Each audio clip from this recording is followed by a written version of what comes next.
Ladies and gentlemen, I'd like to take this time to once again remind you of the polling sites within the first ward, beginning with District 1. That would be school number 28, located at 200 Presidential Boulevard. In the multi-purpose room, the entrance will be on Clinton Street. Also for the second district, it'll be the Christopher Hope Community Center, located at 60 Temple Street. For the third district, it'll be school number 12 at 121 North 2nd Street, the entrance being on North 4th Street. For the fourth and the fifth district, it'll be the Christopher Hope Community Center at 60 Temple Street. For the sixth and seventh and eighth district, it'll be the Joseph A. Taub School, located at 202 Union Avenue. However, the entrance will be on Don Bosco Avenue. For the 9th district, it'll be the Colt Arms Apartment at 52 Godwin Street. For the 10th district, it'll be the Gordon Canfield Apartments at 160 Ward Street. And for the 11th district, it'll be Kennedy High School at 61-127 Preakness Avenue. I would also like to bring to your attention some critical dates that are of importance to you, beginning with the date of May 3rd. That's the official ballots transmittal of the voting machines. May 7th would be the last day to apply by mail for a vote by mail ballot. On May 10th is early voting, as well as on May 11th and May 12th. You can take advantage of early voting. On May 13th, that's the last day to file vote by mail ballot applications. And that has to be done in person at the office of the county clerk. Now don't get confused. There's the county clerk and there's the municipal clerk. The young lady sitting to my right, as lovely as she is, I know she's able to do both jobs, but she is the municipal clerk. So don't show up at City Hall. Make sure you show up at 401 Grand Street on May 13th. For the last day to file vote by mail ballots. And then the all-important date of May 14th is the municipal election day. So these are some important dates to keep in mind. Make sure you exercise your right to vote. We have some exciting qualified candidates in the first ward, beginning with candidate Michael Jackson. His designation on the ballot is We Deserve Better, and his ballot position is 1A.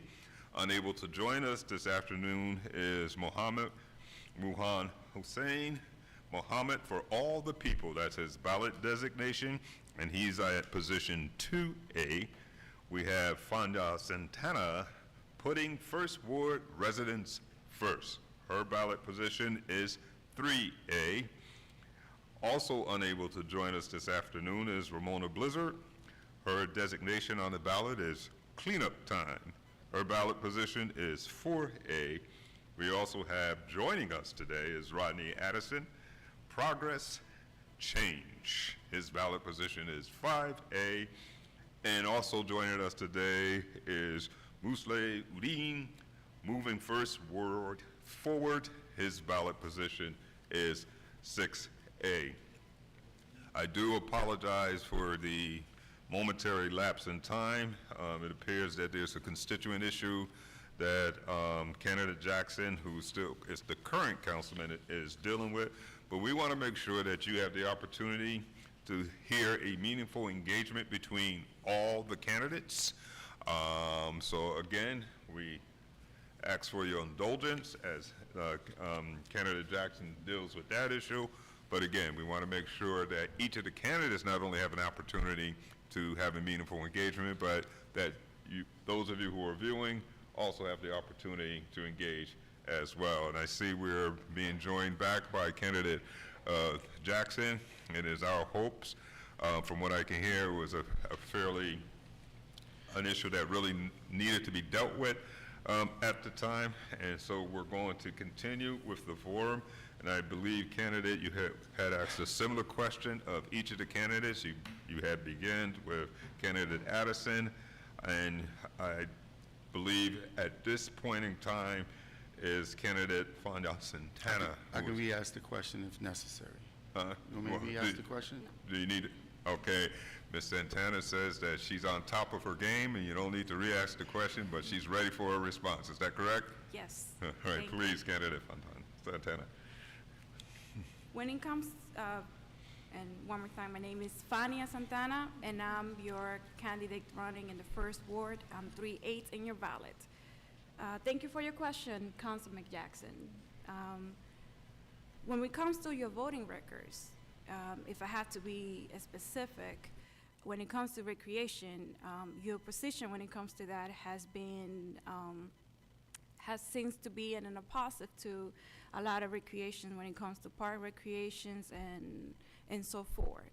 And if you ask what I would do different, one of the things that I would definitely do different is conducting myself with a more ethical and professionalism and respect for colleagues and the people that are listening to the meetings and the people that are up there.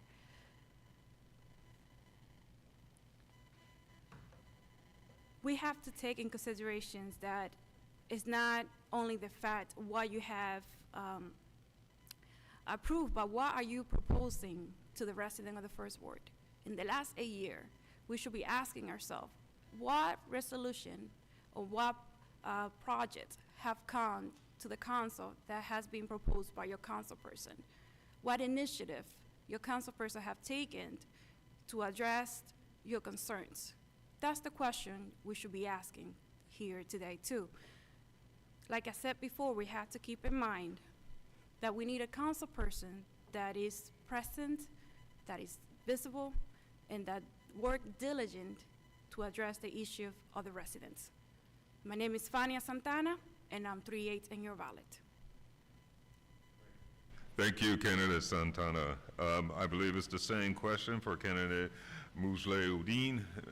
Candidate Udin, do you need the councilman to repeat the question? Yes, please. Councilman, if you would mind repeating your question. No, I don't mind at all. Thank you, Brother Udin. I'm glad to repeat the question because I'm hoping we can possibly get an answer to it. Obviously, through your candidacy, you're in objection to my tenure and the work that I've done as a council person, of which, throughout my tenure, what items have I supported, have I voted for and or supported that you feel indifferent of, and what would you have done differently had you been in my position during that time?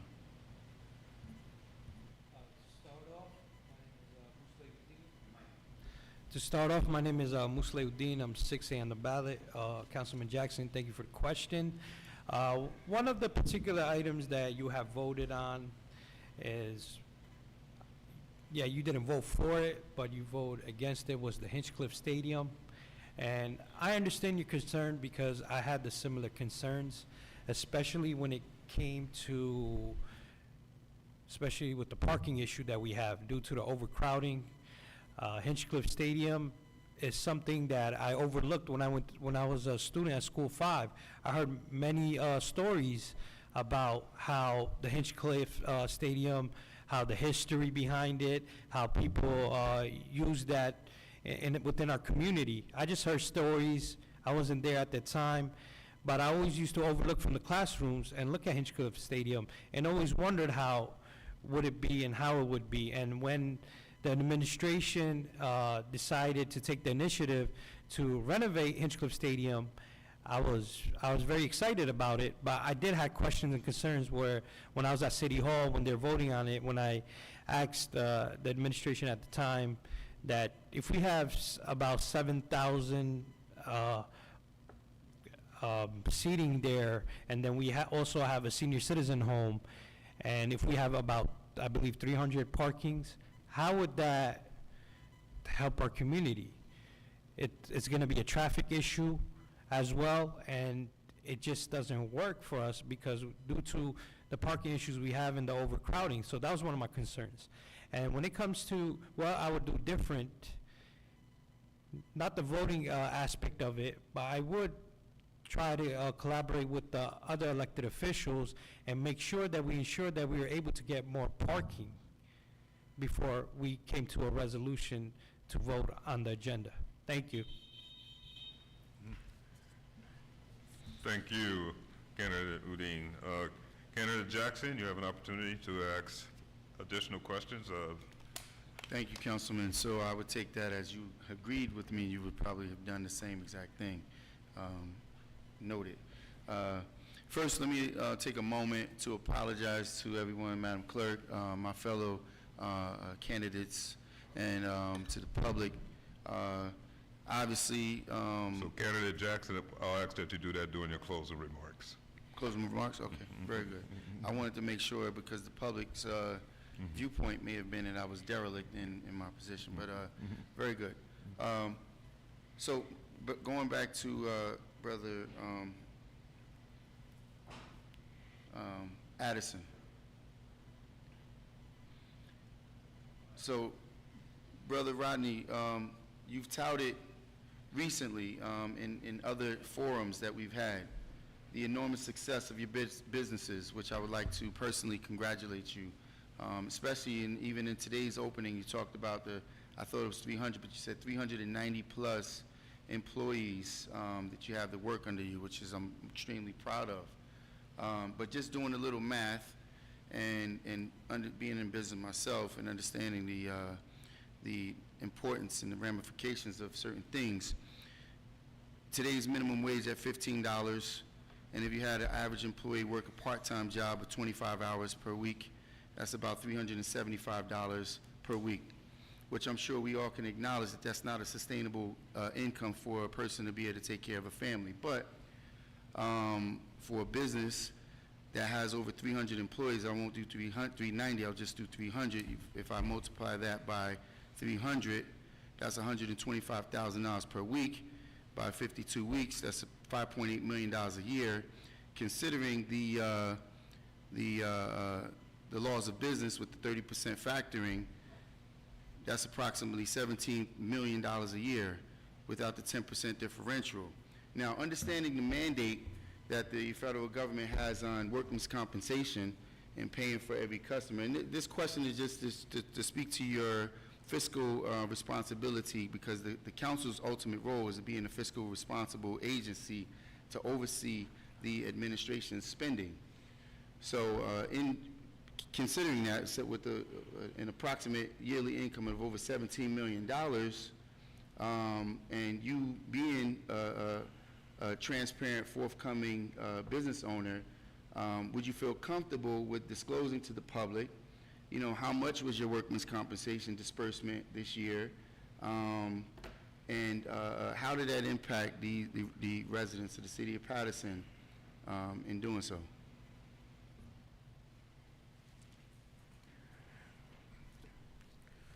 Thank you for the question.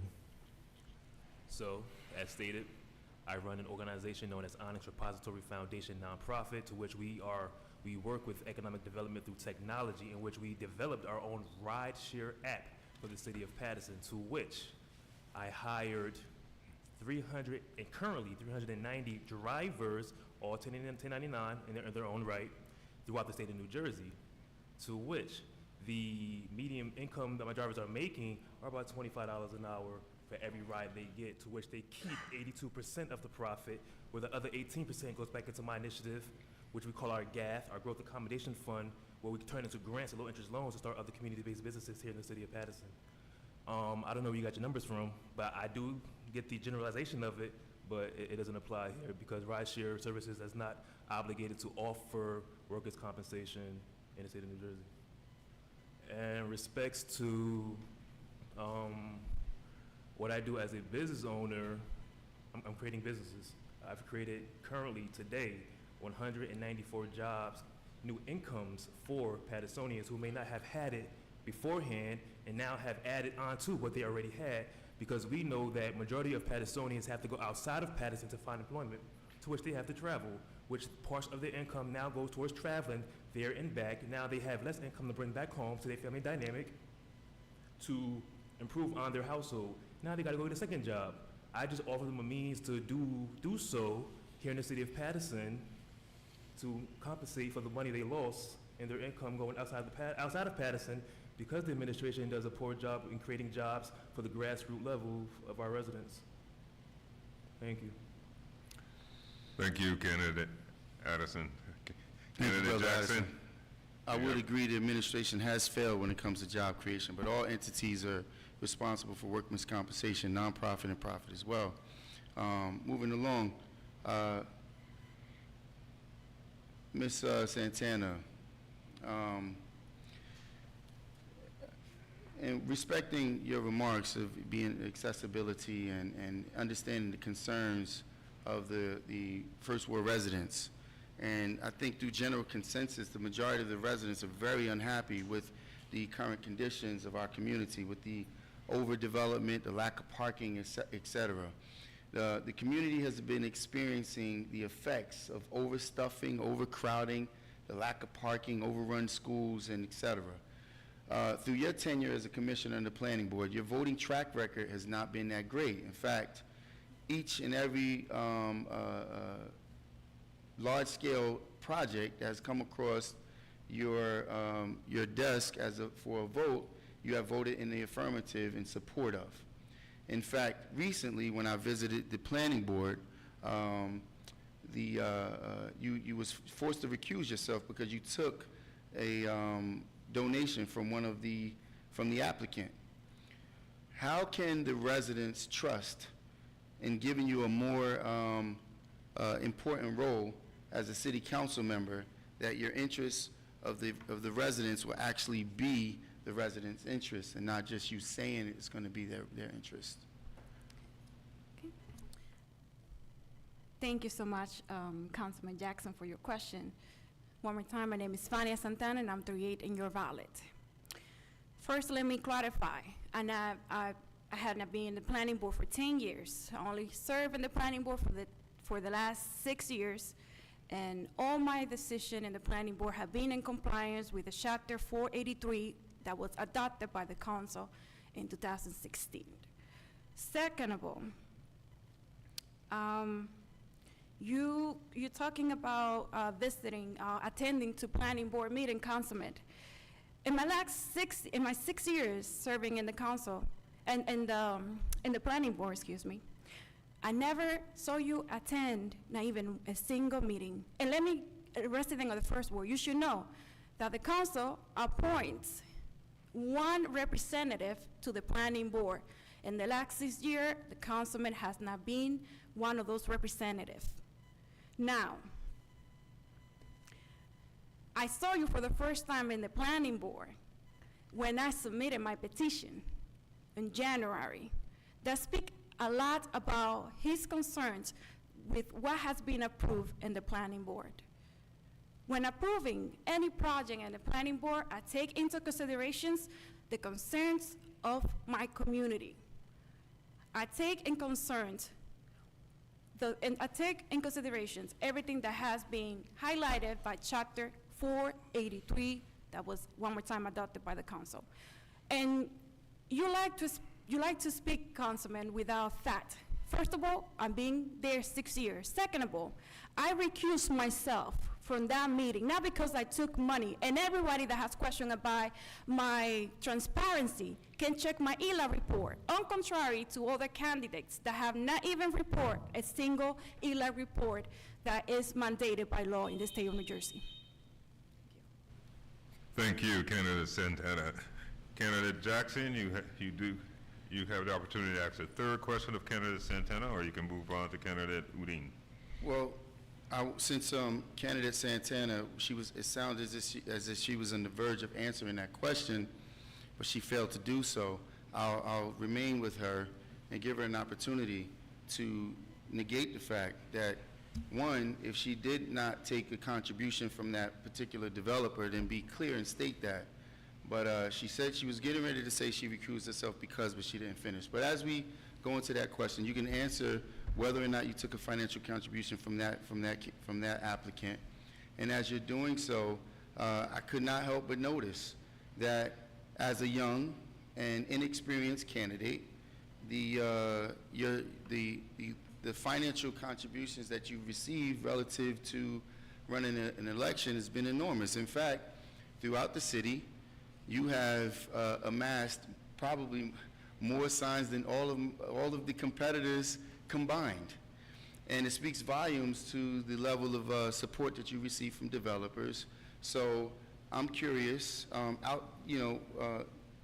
if you can outline your level of experience outside of voting in favor of almost every large-scale applicant that's come before you as your 6-year tenure in the planning board, and outside of your receptionist position at Dr. Castillo's, what level of experience do you bring to the table to actually legislate on behalf of the community? All right. Thank you, Councilman, for your question. Time is limited, so I'll be trying to answer at least the component of your question. First of all, when it comes for financial, when it comes to campaign, ELA report is available, is a public information. You can visit and you can see all the person that have donated to my campaign. And let me take the opportunity to thank to those that are sharing the vision I have for the first ward and that have contributed for the change the first ward deserved. Now, second of all, accusing is something without having fact or evidence, Councilman Jackson, is something that you should take in consideration. You know, you cannot accuse me for taking anything or any money without even doing the due diligence of reviewing my ELAC report, because the information is there. When we talk about inexperience, we have here a proof that having the experience for 8 years in the council had not lead the first ward to anything, any improvement. And when it comes to me, if I'm here, like I said before, it's because I'm ready. I got my master's degree in public administration, and I work for New Jersey Transit as a contract administrator for TOD, Transit-Oriented Development. I have experience when it comes to formulating policy, reviewing contracts, and applying that to this position is going to be a big benefit for all the residents in the first ward. If anyone has questions about how I have all the signs and how my campaign is running, is because I also have experience. That's my background. I have a BA in political science, so I know how to run a campaign. And now, I want to make sure that all of those that are listening, if you want to know who your council person is, research his name, and you're going to be able to see everything that he has done for us. Vote 3-8 this election, May 14. Thank you, Candidate Santana. Candidate Jackson, it's your opportunity now to ask the question of Candidate Udin. Very good. Thank you, Councilman. Brother Udin, in your opening remarks, you spoke of the negotiations of the garbage company and the fact that Philco was actually not doing a job up to standards. And your exact words, if I'm not mistaken, was the mismanagement of the contractual negotiations. First of all, I wanted to ask of you, are you fluent in the understanding of where the negotiations take place? That's one. Because of if you feel as if your position as a council person would change that at all, I would be curious to see if you understood that. Secondly, there was an enormous discounted price with regard to the next projected RFP that was provided by the former garbage company. Are you aware of those numbers as well? And if you are, can you make that plain to the viewers, and how would you have voted differently in support or against those contracts? Councilman Jackson, so when you stated about the prior waste management company, you stated that they were significantly low, or you're stating the current one? Well, there was an RFP that went out Okay, from all the companies I was proposing to support. right. And you stated within your opening comments on how the previous garbage company had done a better job than the current. But I'm asking you, are you aware of who does the negotiations, one?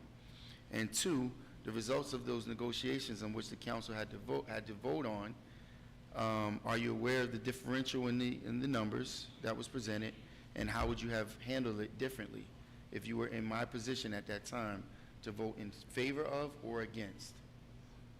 To start off, when we look for example, when we're looking at outsourced companies for our community, as when it comes to waste management or other entities, it's important that we make sure that we are getting the best quality when it comes to our citizens. It's unfortunate with Philco that we had such a outstanding number of people very unhappy and unpleasant with what's going on when you talk about the cleanliness. I'm aware of the negotiations, and I'm aware that the elected officials have to vote on it. But as elected officials, it's your responsibility to make sure that we are putting the people first. And we need to make sure that when we're voting on things, we're not going for the lowest bid at every opportunity we possess. We have to make sure that we're continuing to look for quality as well. In order to do so, that's why we have to make our due diligence and make sure that that's what we're doing when we're voting on these contracts. My name is Musle Udin, and I'm 6A on the ballot. Thank you. Thank you, candidate Udin. Candidate Jackson, you have an opportunity to ask your third and final question to candidate Addison, if you so choose. Very good. I'll stay with Brother Udin for a moment. And You asked 3 questions of candidate that was Udin. that was the second question. Well, you had a compounded question, so it constituted 2.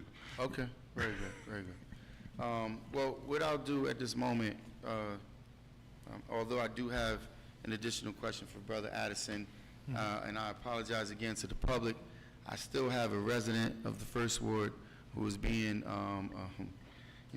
whose rights are being violated, and I'm going to have to take a moment to step away from the dais to make sure this resident's issues and concerns are being managed.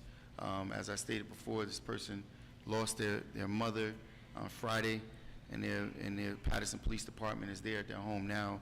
So I apologize to the candidates and to the public. I will be back to answer questions by the other candidates, but I really do need to take this call to make sure that the residents' best interests are being met. How long do you anticipate that call would take, candidate Jackson? Shouldn't be long, Councilman. Thank you.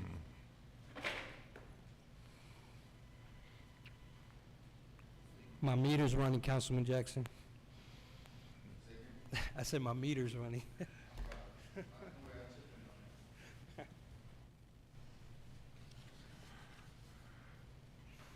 Once again, ladies and gentlemen, I would also like to extend my apologies for this unanticipated delay. It is my hopes that we will be returning to this forum soon. I do know that the candidates are anxious to ask candidate Jackson a few questions of their own, and we want to make sure that they have the opportunity to do so. Am I going to have to take that phone away from you? Hey, listen, man.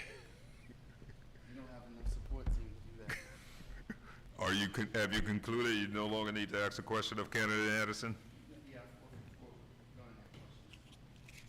ahead. Thank you, candidate Jackson. At this time, we're going to invite candidate Santana to join me at the dais to the Madam's Clerk's right.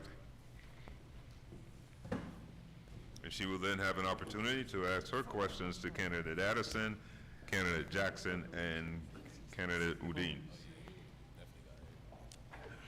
Candidate Santana, you will have an opportunity to ask 3 questions of each of the candidates, beginning with candidate Addison.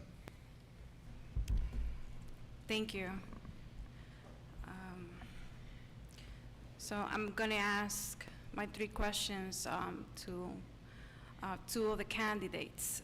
And with all the respect, I have no questions for Councilman Jackson.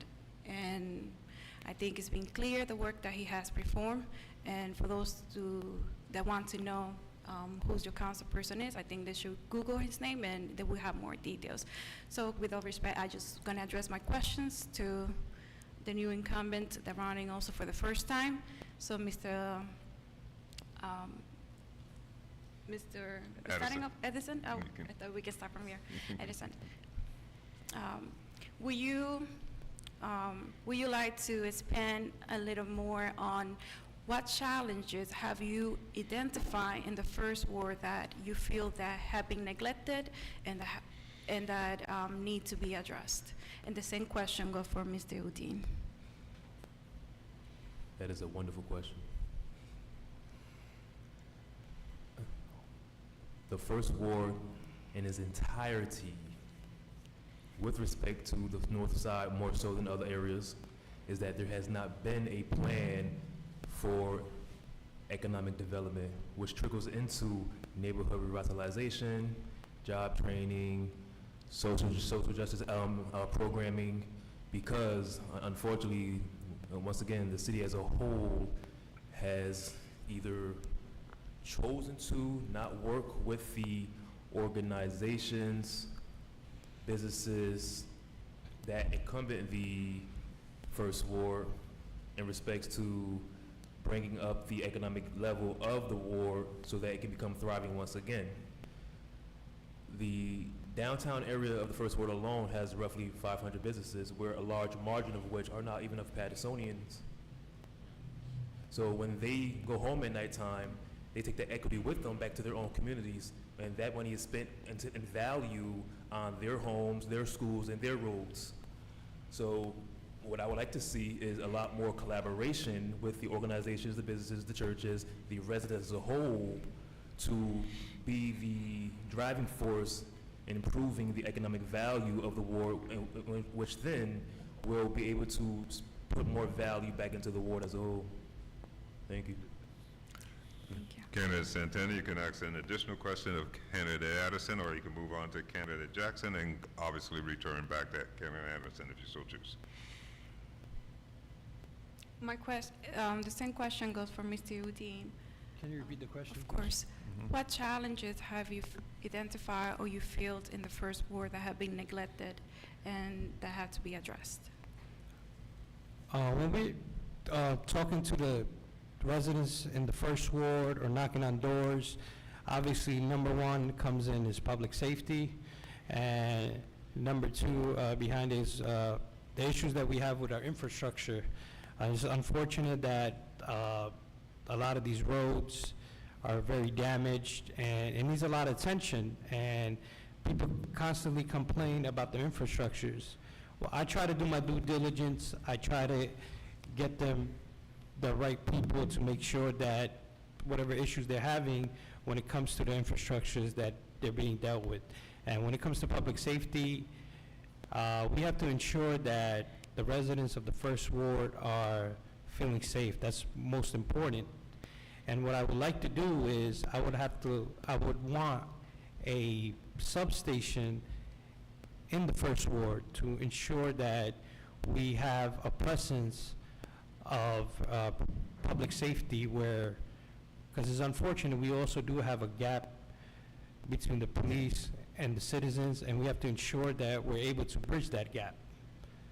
So I would make sure that I'm working with the chief of police as well as the public safety director, and ensuring that we have bi-weekly meetings and making sure the residents are also involved so they could address their concerns in the first ward. Musle Udin, and I'm 6A on the ballot. Thank you. Thank you. Candidate Santana, do you have an additional question for candidate Udin, or you wish to move on to candidate Jackson? I would, like I said, my questions will be only for the new candidate running for the first time in the first ward.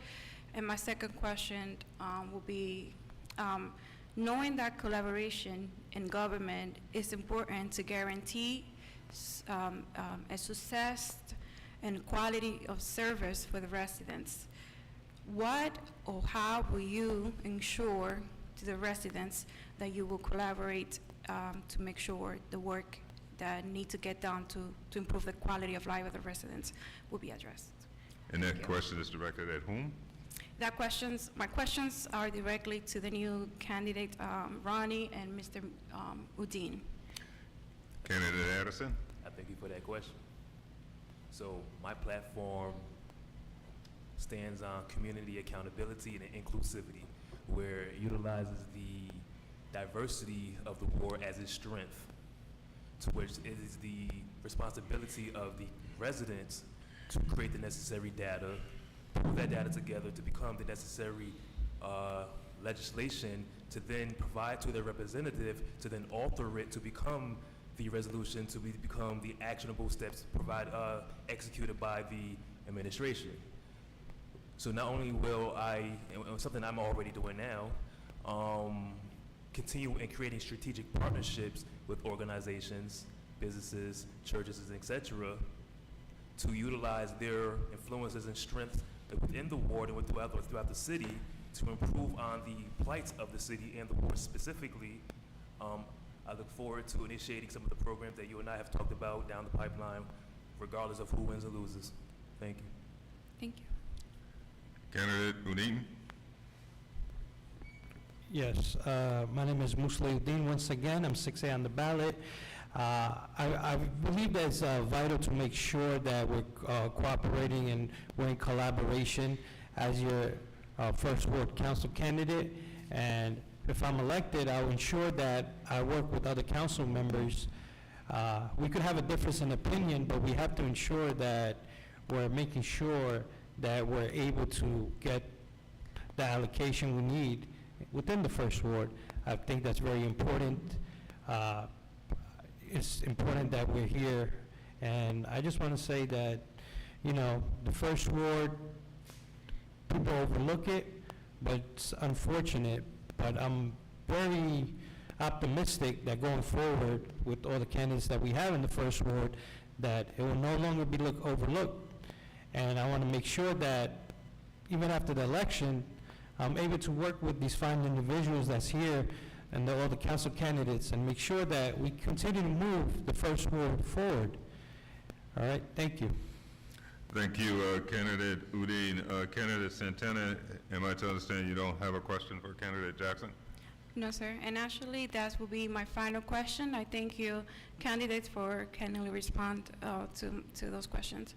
Thank you for the opportunity, and thank you. Thank you, Candidate Santana. Candidate Jackson, since Candidate Santana did not have a question for you, I ask that you, I do have a question. Candidate Santana? Councilman Morris has a question for you. For Jackson. Oh, for Jackson. Yeah, she didn't ask the question of Jackson. Oh.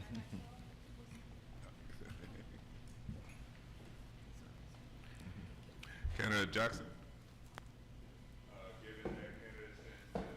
Given that Candidate Santana did not have a question for you, this gives me my opportunity to ask a question of you. And as you are well aware, Paterson being one of the most densely populated municipalities in the state of New Jersey, there's a severe housing crisis. Over 35% of the residents in Paterson are experiencing severe housing insecurity. Even the housing they do have is either unaffordable or riddled with asthma triggers, unsafe, lead, and create certain hazards. A lot of this poor quality housing is in the first ward, even though the first ward has experienced an increase of housing development, but most of that housing has not shown itself to be affordable to the residents of the first ward. What would be your plan to add more affordable housing units in the first ward? Thank you, Councilman Morris. So you're absolutely correct. In fact, as I talked about often within the dais, in 51, the federal government and the state of New Jersey put a mandate in place which required the municipality to do exactly that. And therefore, we went out and we acquired these various properties.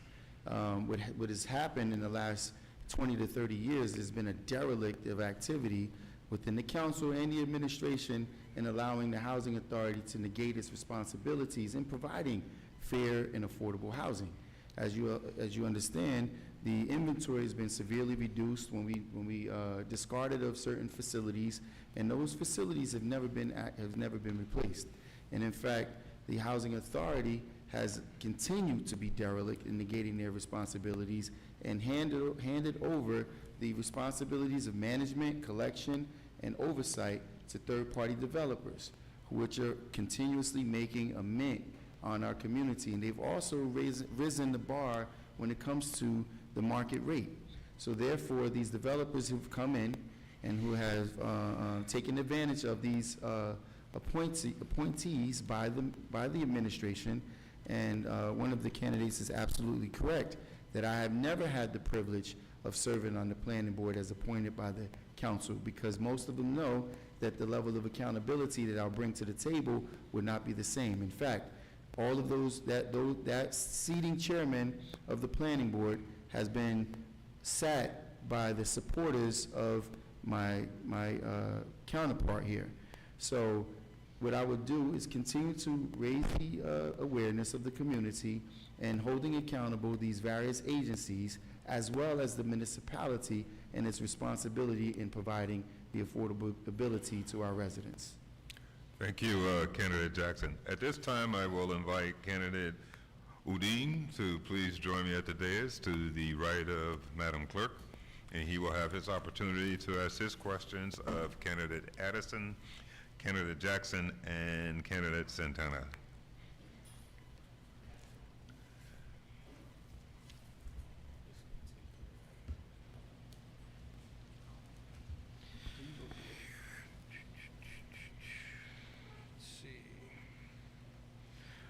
So I have to go in order, right, for Mr. Addison? Okay. This question is for Mr. Addison.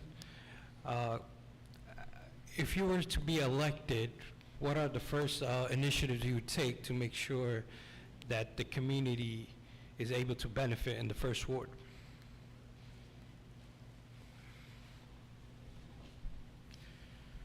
So as my platform states, community accountability and inclusivity. My first initiative will be to start creating more committees from the residents themselves, because who knows the issues better than the residents.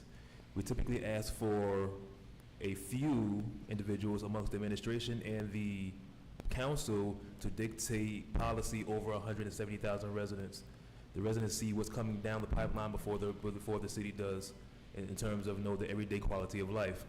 So is to create more strategic partnerships amongst the residents and committees amongst the residents to create programs and policies for themselves that will then become the legislation that will be authored by the council body to then be enacted by the administration. In terms of neighborhood revitalization, more neighborhood block watch programs, as well as initiatives in terms of more youth engaging in governance, because too often we say that the youth are our future, but we leave them in the dark in terms of how the city is operated.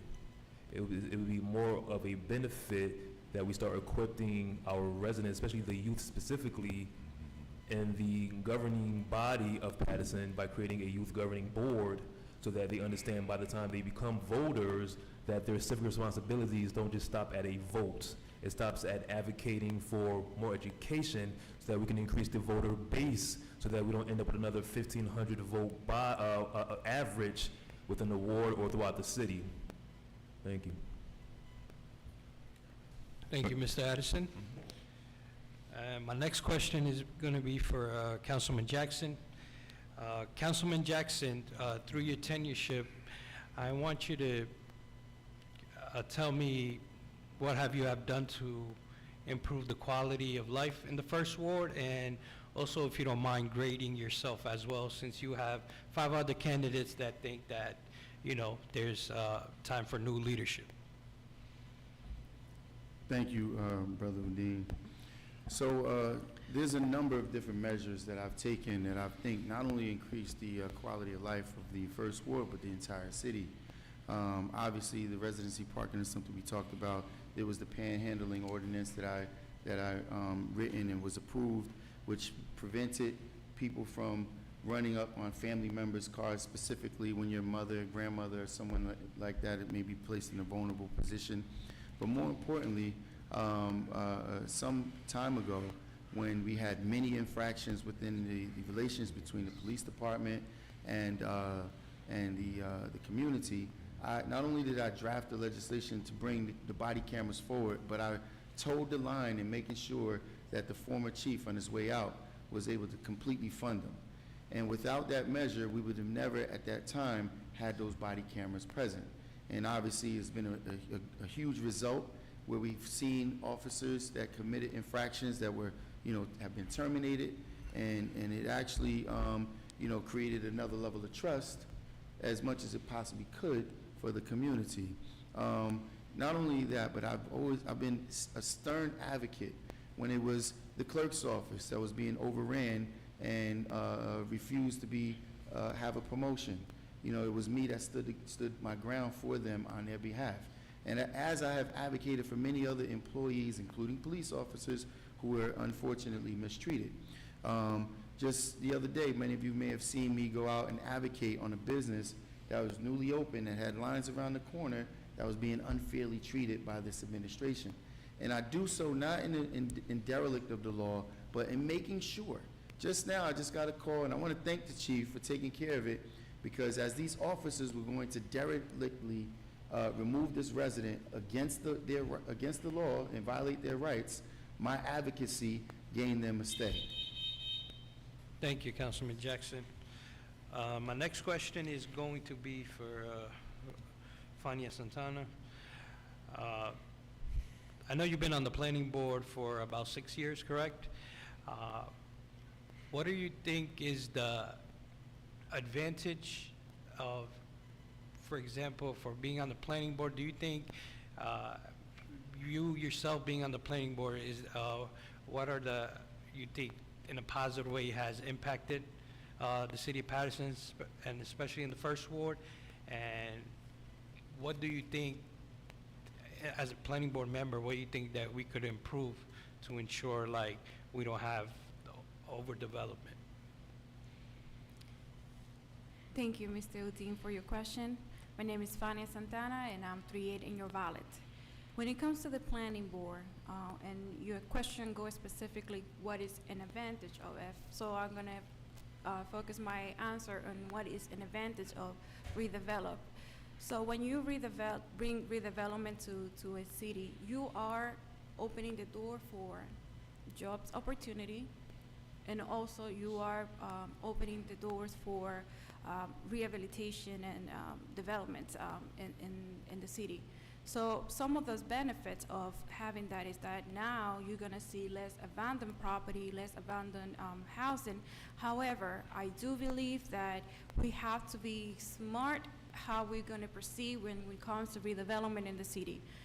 One of the things is the city have changed a lot in the last 9 years.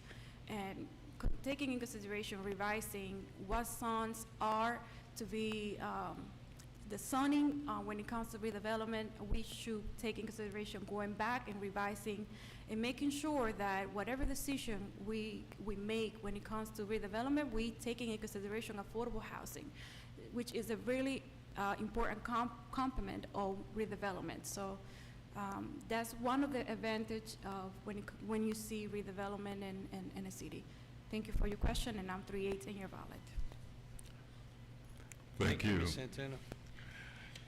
Candidate Udin, you have an opportunity to ask additional questions of the candidates if you so choose. Okay, and I have what, two more questions? That's Two okay? more questions, yes. Okay, all right. So I have to go in order, correct? Or? Not necessarily, as long as you Okay, ask the question. all right. Okay, this is gonna be for Councilman Jackson. Councilman Jackson, through your tenureship, do you think that working in collaboration with the other elected officials would put the community first when it comes to, because I know at the end of the day, you need 5 specific votes if you want to pass an ordinance and write legislation. So do you think you're, working with the elected officials will put you at an advantage or a disadvantage for the people in the first ward? Thank you, brother, for the question. Absolutely. So first, let me point this fact out. I have worked and collaborated with every single council person on the dais. I've been called different names, and people have noted, in fact, I won't mention any names, but they've said that I've been on Maritza Davila's team, I've been on Shaheen's team, I've been on Cotton, and that is absolutely true. I've supported every single one of them. But the moment that they showed me that they were not their interest was not in the best interest of the community, I derailed from their support. And it doesn't mean that I didn't continue to support things that they brought forward that I thought was good and sound for the community. Now, in difference of that, because I continue to hear a lot of people say, well, you need 5. I've managed to muster up not only 5, but in many cases, unanimous support for everything that I brought forward, for every single item I brought forward, with the exception of one. And that was the North Main Street Library, because I presented a plan to reintroduce the North Main Street Library as a technical youth center. And based on political alliances with the current administration, because the previous administration, it was on the verge of being passed. Based on political alliances, I was unable to bring that initiative forward. And now you see the library still remains derelict. I had Apple, I had multiple large-scale industry companies that was willing to come in and help in aiding and bringing the technology center to the first ward within that library. I wrote the plan myself, and the plan was a phenomenal plan. I presented it to the council.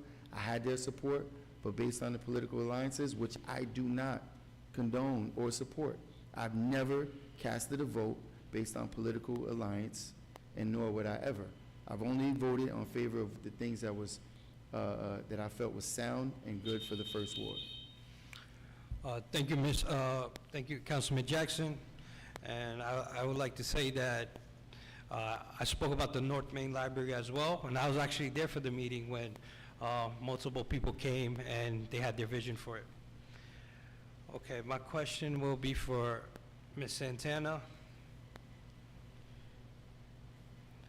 I know we have, one of my concerns is when we talk about, when it comes to taxes, and when we give 30 to 35 years of tax abatement to developers. So I want your input on, are you for the tax abatement? Are you against it? Or what is your ideology on that? Thank you for your question. And one more time, my name is Santana, and I'm 38 in your valid. And when it comes to tax abatement, it is not a matter of fact of, what I believe at this point, because that's a state, that's come with the state regulation. Now, if you're asking me personally, if I had a say, and when it comes to that, we have to take, by the way, we have to take in consideration that those developers is gonna get to a point that they're gonna start paying taxes. We have to look back to those people that have written those laws and those policies allowing this, this type of tax abatement, to see, who they are and have them accountable when it comes to tax abatement by developer. Like I said, that's a state regulation, state issue, and like I said before, those developer that has been approved by under that circumstances would have to start paying taxes to within, if I'm not mistaken, within 10 years, depending, I guess, under what regulation they were approved. Thank you. All right, thank you, Ms. Santana. And I have no further questions. Thank you, Candidate Udin. Candidates, at this time, we're actually going to move into your closing remarks. And again, Okay. we're going to go in reverse alphabetical order. And I think, ladies and gentlemen, I think you would agree that these individuals have stepped up to place themselves on the public stage of opinion in order to seek your support. And we ask that you exercise your right to vote and choose who you feel is the best representative for the first ward. So as we ask the candidates to move into their closing remarks, we're going to start with candidate Udin. Thank you, Councilman Morris. My name is, once again, Musleh Udin, and I'm 6A on the ballot. I'm a lifelong resident of the city of Paterson, and I'm very proud to be from the city of Paterson. I'm a council candidate for the first ward, and I'm here just to simply advocate for my community. I'm a local guy. I went to the local schools here. I went to School 19, School 5. I'm an alumni of John F. Kennedy High School. And also, I'm a pioneer. I went to William Paterson University, where I received my bachelor's degree in criminology and criminal justice. I also work for I'm a first responder, and I work for the emergency response team for fire and police. And I'm very proud that I'm able to give back to the community. And I just want to say that I want to thank everybody from the Council Corporation to Madam Clerk, and also to our moderator, Councilman Morris. It's always a pleasure. And I also want to thank the council candidates for, putting their hat in the race. It's a very important election, and it happens every 4 years. It's a long time. And I want to make sure that everyone does their due diligence to make sure that they're paying attention and they're making sure they're voting for the right candidate to continue to move the first ward forward. I run on that slogan because I'm very proud that my family started in the first ward. My great uncle came here in the mid-40s, and my aunts and uncles went to School 28. School 28 is actually one of the top 3 schools in the country and in the state, and I'm very proud of that. And having a long lineage of family from the first ward and able to represent, and coming from Bangladesh immigrant parents, I'm very proud that I'm able to be a voice and be an advocate in the city of Paterson. And I just want to say, when it comes to developing, I'm for developing, but I'm not for overdeveloping. And we have to make sure when we are giving these tax abatements, and we have, especially these developers, we have to make sure that these tax abatements should go to the people that need tax relief. Our veterans should be the ones getting the tax relief that serve their country. It should be the senior citizens that are most vulnerable. They should be getting the tax abatements, and people that are disabled. And if we're going to let these developers come in here and invest in our community, especially in the first ward, we have to ensure that they're giving back to our community. We need to demand more. We have to make sure that we're asking and demanding that if you're going to build these developments and invest in our community, you make sure you give us a state-of-the-art library. Give us a state-of-the-art recreation center, because we need that. We need that for our youth. We need to make sure that we're doing our due diligence to make sure that our youth are having the resources they need. When I played for Kennedy High School, when all the kids were just having fun and we were going to the away games, I used to look out at the window and I used to look at the neighboring towns, and I used to wonder, why can't my city be like this? Especially when we go to their field. They had all the state-of-the-art fields. I played on Pennington Park.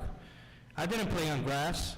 I didn't even play on dirt, unfortunately. I played on sand. That's how bad the field was. So I am proud that we're able to renovate Pennington Park and many other fields. But I want to make sure that our community has access to it.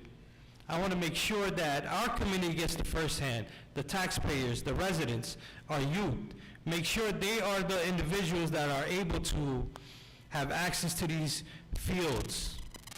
not other people, not from other towns getting permits, or sometimes they're locked. It's unfortunate. As your council candidate and as an elected official in the first ward, if you guys are willing to elect me, I will make sure that I'm strictly for the people. I run a grassroots campaign.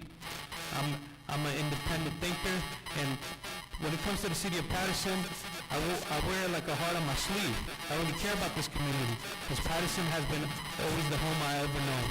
I'm Udin, and I'm 6 in the ballot, and thank you for all the residents for tuning in. Thank you, candidate Udin. At this time, we're going to invite candidate Santana to join us at the dais. Thank you. My name is Santana, and I'm 3/8 in the ballot. Residents of the first ward, this is our time to take actions. I'm here, not giving you political promises. I'm simply asking for an opportunity to show you with my actions, that I committed to my community, that I will be diligent to bring positive change to our community.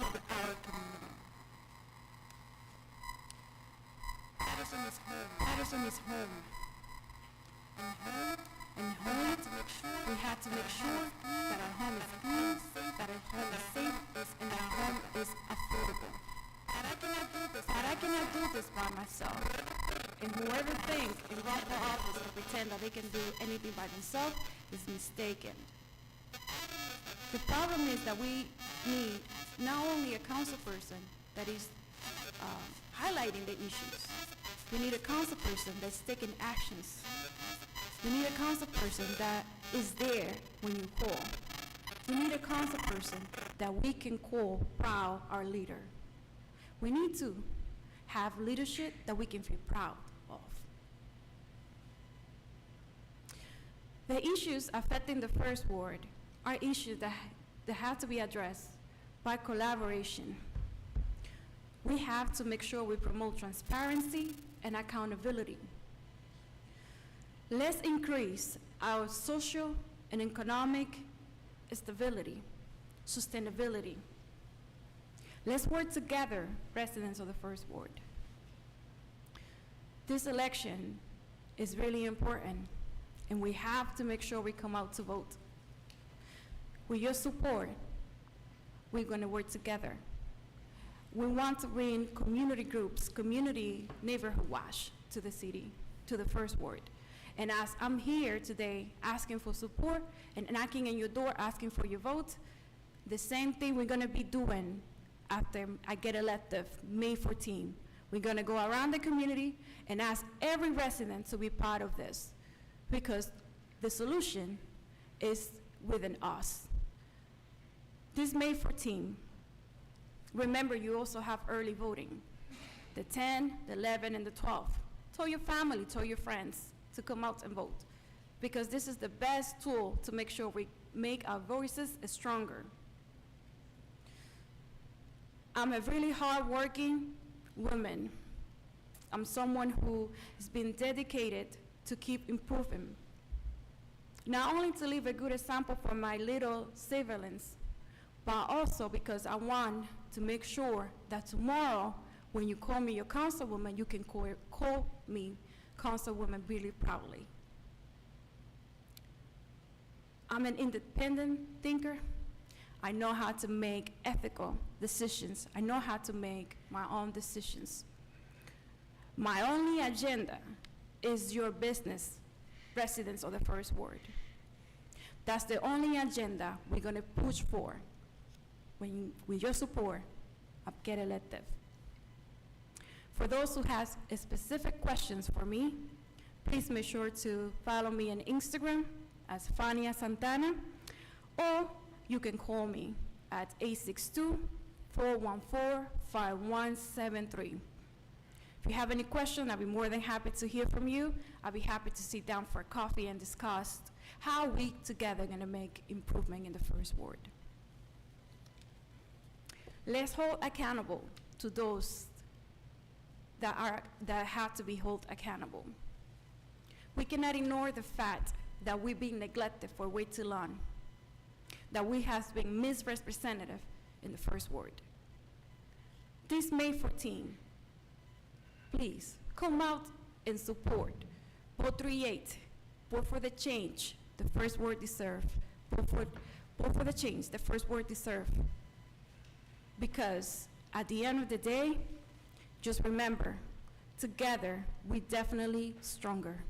Thank you for the opportunity, and thank you for the organizers. Thank you, Madam Clerk, for putting this together. Thank you to all of those residents that are supporting the change and the vision we're bringing together to the first ward. Thank you so much. Thank you, candidate Santana. Now we're going to move on to candidate Jackson. Thank you, Councilman.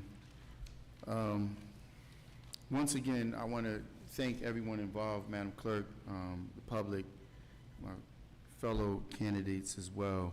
And I also want to take a moment to apologize to the public for the necessity to step away for a moment. I always answer the call, and that's has been my track record. Just now, we had a family who lost their parent, 5 or 6 children in this household, and their mother passed away on Friday. The management of the public housing facility showed up yesterday and changed their lock illegally. A Paterson police officer showed up with the manager today and demanded for these people to vacate their homes. That's an illegal activity. That's an illegal activity. And I will not apologize for answering the call when residents reach out to me. Just yesterday, I had to utilize my position and knowledge and background in a derelict behavior for a business that's newly opened in our community. As this mayor runs around touting we're welcoming new businesses, you have a business that had a line wrapped around the corner with 5 city health inspectors there who refused to do the inspection. So I was there advocating on their behalf. And, you know, I've been accused of many things, but derelict of duty is not one. Many people talk about, oh, I only support certain segments of the community or certain, you know, populations of the community, but it's been absolutely false. I have supported members in the Bangladesh community when they had to go before the planning board and Board of Adjustments, excuse me, for opening a new business. I supported them. As this business that was being targeted yesterday, a Dominican business, I supported them because this is what I've been doing. I've been doing the work that even here today, you haven't heard any contradictions from the candidates who've come against me. Most of them agreed with the actions that I've taken. But one thing that I've never done, and that's not answer the call of the community, even when it comes to being transparent. Any vote that I've taken, any measure that I've worked on, any action that I've taken on my personal behalf, I've always been willing to answer the question. You've heard many questions tonight being asked, and people just refusing to answer the questions. And we have to acknowledge where we are in our community. We're at a very pivotal point, and there is a lack of accountability, and people just don't want accountability any longer. So you see this administration rallying and champion for certain people because they don't want this advocacy and they don't want transparency at their front door. So I think my track record speaks for itself. As I'm sitting here, I'm receiving text messages from city employees who are being unfairly treated.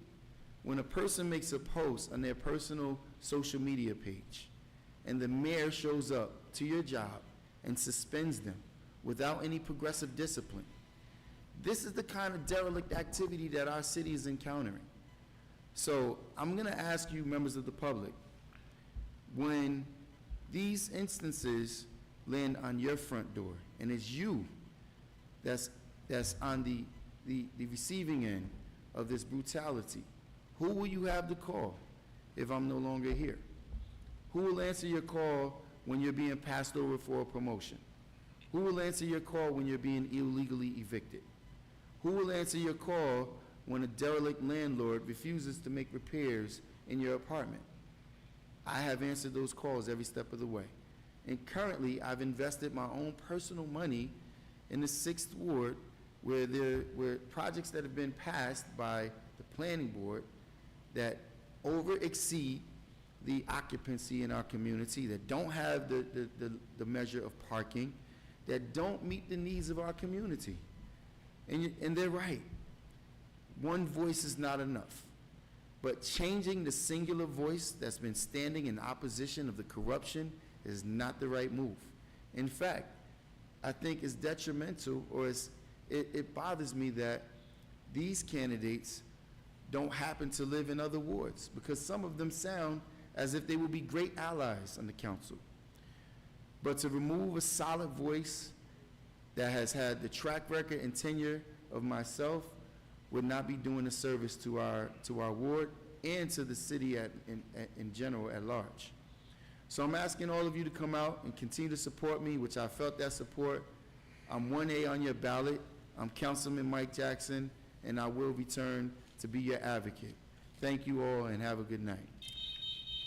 Thank you, Candidate Jackson. At this time, ladies and gentlemen, we're going to move to Candidate Addison.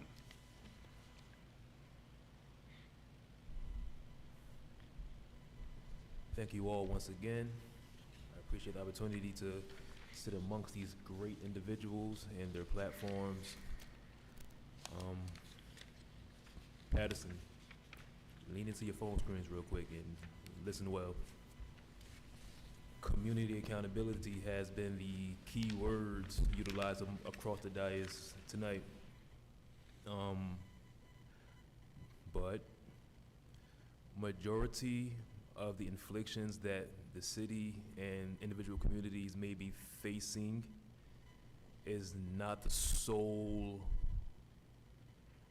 result of just the administration failing and the council not holding accountability to the administration and the council not doing their job as a body, but it also falls on the communities themselves. Somewhere down the line, we lost a level of value that is necessary to hold the village together. And it's easier to blame the one versus blame the people next to you. That is a mindset we have to now get away from if we are looking for a betterment within our city and within our individual wards and within our individual communities. We need to be able to be cohesive at all levels of government, and having a participatory government of the residents is where it starts. Because again, we are asking a minor few to dictate the solutions of the majority. There's 170,000 people in this city. There are only 9 council body members and a select few of administration who has any said power to do anything. So it will behoove the city, the residents as a whole, to look next to your neighbor and say, how can we do better? How can we do better in order to move our cities forward? Because you see the issues before the administration and the council sees it, and you know this. To touch on a subject from some of the other questions in terms of taxes. If you are business-minded, you understand that if you continuously dip into the same pool, hoping that it gets any deeper to create benefit, you are sadly mistaken. We need to diversify the types of businesses and types of organizations we are allowing to do business in the city of Paterson. And we need to be sure we are prioritizing Paterson-based businesses and organizations before anyone else, because those are the individuals who are highly invested into the city before anybody else. When you invite an individual into your city to do business or otherwise, you are creating the expectation that they have the best interest of mind for your quality of life. Unfortunately, you're another dollar. The issue of overpopulation, it is an issue, but it only becomes an issue when you openly invite versus lifting up those who are already here. starting with removing the terminology of affordable housing and implementing back more so low-income housing. It's wordplay. Unfortunately, a great margin of Patersonians only make roughly $32,000 a year. So when affordable is a very wide range of affordability, the majority of which do not meet that criteria, to which even a great margin of Paterson are renters. And those renters are not, unfortunately, Paterson bred. So to the point of overpopulation, we need to make it more affordable to those within the brackets of within the affordable brackets of our Patersonians, so they can take up the dwellings of some of these new developments that are being created within these overly populated, dense areas of the city. And to the respects of the Northside Library, it is in great hands with the Humboldt Beginning organizations who is in their second phase of revitalizing that library, to which it will become a community resource hub for the north side of the First Ward. I've seen the business plan. I've seen the renderings of the building. So, to the candidates who are concerned with the library and how it will impact the area of the north side of the First Ward and create access to other avenues for the ward, I can assure you it's in good hands. But as always, you, the residents, need to show up and participate. Thank you. Thank you, candidate Addison. Ladies and gentlemen, this actually concludes the First Ward candidates forum. Once again, I'd like to express my appreciation to the candidates, beginning with the candidate who's in the ballot position of 1A, We Deserve Better, candidate Michael Jackson. Move it on to the candidate who's in the ballot position of 3A, Putting First Ward Residents First, candidate Fonda Santana. Move it on to the candidate who's in the ballot position of 5A, Progress Change, candidate Rodney Addison. And concluding with the candidates who joined us this afternoon in the position of 6A, moving the First Ward forward, candidate Mushle Udin. Once again, we'd like to thank you for joining us. Immediately following this forum will be the forum highlighting the Second Ward candidates. That would be candidate Shaheen Khalik, candidate Frank Filippelli, and candidate Ahisha Khan. Thank you again, ladies and gentlemen. Enjoy the rest of your day.